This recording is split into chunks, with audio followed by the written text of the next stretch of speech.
Hello everyone and welcome back to another tutorial from Finance for Beginners. In this video, I'm going to show you how you can change your currency on the HTX Huobi Wallet app. So let's get started right away. First of all, open up the HTX Huobi Wallet application on your device. And after logging in, you will end up within the homepage, from which you can start making your trades right away. Now, if you wish to change the currency that your assets or the market prices are displayed in, then to do this, tap on the profile icon at the top left corner.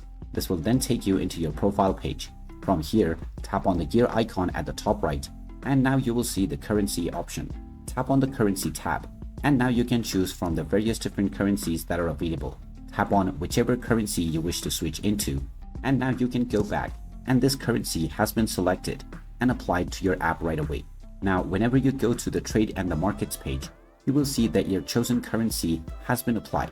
You can go back to the profile icon and then change your currency from the gear icon page at any time you wish in the future once again. So there you have it. That is how easy it is to change the currency on the Huobi HTX Wallet app. If you find this video helpful, don't forget to hit that like button and subscribe to our channel for more useful tips and tutorials. Thanks for watching, and I will see you again in the next one.